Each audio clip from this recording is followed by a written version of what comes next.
Bienvenue sur mon planning pharma. Ici, je vais vous proposer une vidéo donc de prise en main de l'outil de planning. Donc en allant sur inscription. Ici, créer un compte. Vous rentrez votre adresse email ainsi que votre mot de passe. Un email est tout de suite envoyé sur votre adresse email pour bien vérifier que la saisie était correcte. Il faut donc maintenant vous rendre sur votre adresse email et cliquer sur le lien d'activation « Activer mon compte ». C'est ce que je vais faire. En cliquant sur le lien reçu par email, vous arrivez sur cette page sur laquelle on vous confirme que votre adresse email est bien vérifiée. Pour la prochaine étape, il s'agit en fait de choisir comment vous voulez utiliser l'outil de planning. Soit vous voulez gérer des plannings, donc vous faites de la gestion de planning, soit vous voulez juste vous connecter pour consulter un planning que quelqu'un d'autre aura créé. Dans ce cas, il faut aller sur consultation de planning. Ici, nous, on veut faire de la gestion de planning et créer donc le planning de zéro. Vous arrivez donc sur cette page-là pour commencer par donner un nom à votre planning. Par exemple, pharmacie de la plage. Je valide. Et nous voici sur le tableau de bord donc de l'outil de planning. Nous allons regarder les onglets un par un ensemble. Ici, par défaut, nous sommes sur l'onglet donc de gestion de l'équipe avec les collaborateurs. Pour l'instant, par défaut, il n'y a qu'un seul collaborateur qui est créé, mais vous allez voir qu'on va pouvoir en ajouter d'autres. Ensuite, on pourra gérer donc les trames pour constituer le planning. Le planning, ici, on nous dit que c'est en cours d'élaboration, en effet. Nous n'avons créé aucune trame pour le moment. Ici, l'onglet qui concerne les absences, heures supplémentaires ou congés. Un onglet qui concerne les gardes qu'on va pouvoir rajouter pour affichage dans le planning. Et puis des événements personnalisés également qu'on pourra rajouter. Commençons donc par la première chose, gérer l'équipe. Ici, je vais renommer pour que ce soit plus clair. Je vais créer un deuxième collaborateur, ici qu'on va appeler par exemple Marie. Je ne lui saisis pas d'email pour le moment, peu importe. Comme ceci, et je change sa couleur. Créons un troisième collaborateur. Noé. En vert. Et enfin, j'ai un remplaçant qui vient de temps en temps. Ajouter un collaborateur. Par exemple Corinne. Qui sera en jaune. Maintenant que mes collaborateurs sont créés, je vais pouvoir aller faire une trame. Je crée une nouvelle trame. Elle va démarrer par exemple la semaine du 26 juin 2023. On va tourner sur 2 semaines type, et je ne mets pas de commentaires, pas de problème. On va pouvoir définir les horaires d'ouverture d'abord. Alors, les horaires d'ouverture.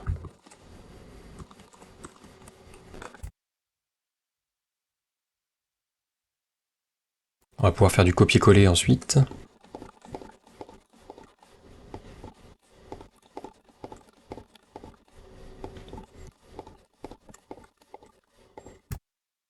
Quoique, on va mettre qu'on est fermé le samedi après-midi. Et je valide. Maintenant, je vais choisir les collaborateurs qui sont dans la trame. Donc j'ai dit qu'il y a Bastien, Marie et Noé. Par contre, Corinne reste juste en remplacement. Donc il n'y a pas d'horaire fixe dans la trame. Et maintenant, je vais pouvoir commencer à paramétrer les horaires des collaborateurs dans la trame. Je fais donc modifier les horaires. Et donc on arrive à l'étape un petit peu fastidieuse où on va devoir donc saisir une à une les horaires de chaque opérateur. Mais bon, ça, on ne peut pas en faire l'économie.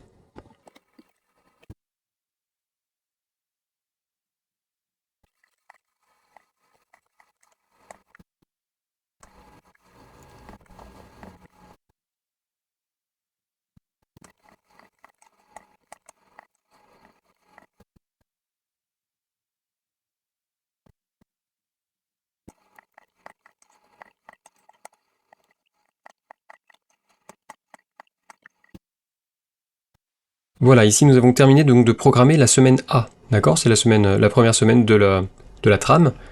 Comme nous avons fait une trame sur 2 semaines type, eh bien nous avons donc une semaine B également à programmer. Pour gagner du temps, je peux copier une semaine existante. Donc en cliquant ici, je peux dire que dans la semaine B, je veux copier la semaine A déjà renseignée. En un clic, tous les horaires se pré-remplissent, comme pour la semaine A. Et je vais donc faire les changements uniquement sur les horaires qui sont à changer dans la semaine B. ici ça va être très simple. On va juste faire une rotation sur le samedi. Et du coup sur le vendredi aussi.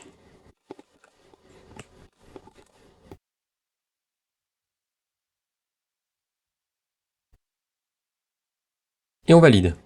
Je peux revenir donc sur le paramètre de ma trame, ici, et on voit que les plannings ont été saisis pour les deux semaines type.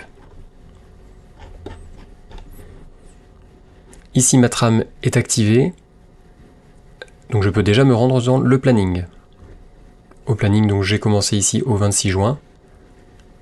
J'ai donc la semaine 26 qui commence au 26 juin par une semaine de type A. Si jamais je voulais commencer par une semaine de type B, dans ce cas-là on peut revenir sur la trame, ici modifier, faire modifier sur la trame, et semaine de démarrage, mettre semaine B. Dans ce cas-là, si je reviens au planning, c'est bien une semaine B ici, pour le 26 juin. Comme ma trame est définie, je peux maintenant aller au planning n'importe quand à partir donc du 26 juin, qui est la date de démarrage de la trame. Par exemple, si je veux voir cet été comment ça va se passer, eh bien je vais sur le sélecteur de date, je peux par exemple me mettre en août, et faire changer la date. Ici j'arrive donc semaine 32, au lundi 8 août, et je vois donc quelle semaine il y aura et qui travaillera le samedi notamment par exemple. Imaginons que cette semaine-ci, au 7 août, quelqu'un est en vacances. On va imaginer par exemple que Bastien est en vacances. Je peux faire une absence prolongée. Je me rends ici, absence prolongée, je dis que Bastien est en vacances, donc on avait dit du 7 août jusqu'à la fin de la semaine. On va catégoriser ça en congé payé, et je fais ajouter la nouvelle absence. Ici je suis sur donc l'onglet absence. Je peux me rendre à nouveau dans le planning, et on voit qu'ici Bastien a été retiré du planning. Si je clique sur les horaires de Bastien, je vois qu'une période d'absence prolongée a été paramétrée. Imaginons maintenant que je veuille ajouter la personne remplaçante. Je clique ici sur remplacement ou changement ponctuel.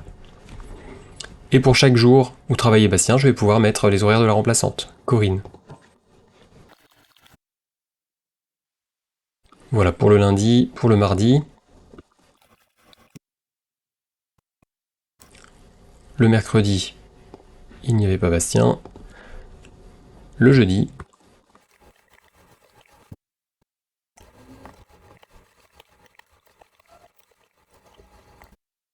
Et le samedi.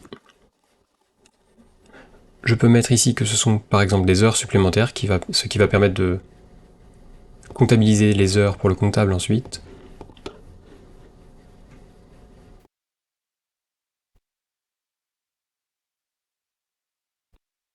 Et je valide mes modifications. Je vois donc qu'au planning maintenant, Corinne a été rajoutée. J'ai un petit récapitulatif ici. Bastien donc absent du 7 au 13, et Corinne présente le 7, le 8, le 10, le 11 et le 12. Et on visualise ça sur le planning. On peut également faire des changements ponctuels très rapides. Par exemple, si Marie, cette semaine-ci, est absente le matin, il suffit que je clique sur ses horaires et je supprime ses horaires du matin. Je mets que c'est une absence de type heure supplémentaire récupération, et on peut mettre par exemple enfant malade. Ça, ce sera juste un message, un commentaire pour le gestionnaire de planning, ce qui permettra après de mieux se souvenir donc des raisons comme ça, des changements d'horaire. Je valide, et ça modifie directement ici la présence de Marie. Elle est absente donc le matin, mais toujours présente l'après-midi.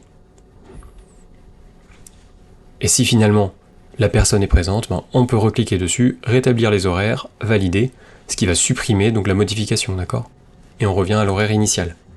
Tous ces changements d'horaire là sont récapitulés ici dans l'onglet absence et heures supplémentaires. Ici on a fait des changements pour le mois d'août, donc en cliquant ici, je vais avoir le récapitulatif de tous les changements. Enfin on va terminer avec les derniers outils disponibles, donc les gardes. Par exemple le 7 août, s'il s'agissait d'une journée de garde, il suffit de l'ajouter comme ça, ajouter la garde. On peut aller la consulter au planning, et ici on voit une barre verticale donc à côté du 7 août, ce qui signifie que c'est une journée de garde. Et enfin on peut rajouter des événements, par exemple un nouvel événement. Si on a une formation d'orthopédie, le 7 août également par exemple, de 10h à 11h30, on peut l'ajouter comme ça, ajouter l'événement. Si on revient sur le planning, on voit qu'une ligne s'est rajoutée ici avec orthopédie et les horaires que nous avions renseignés. Tout ce que je vous ai montré là, c'est accessible juste avec simple inscription, sans abonnement. D'accord? Donc on a déjà un système de gestion de planning qui est très complet. En complément à ce que je viens de vous montrer, sachez qu'il existe un abonnement qui va permettre de débloquer des fonctionnalités supplémentaires de l'outil. Pour toute question, n'hésitez pas à nous envoyer un email à contact@monplanningpharma.fr. À très bientôt!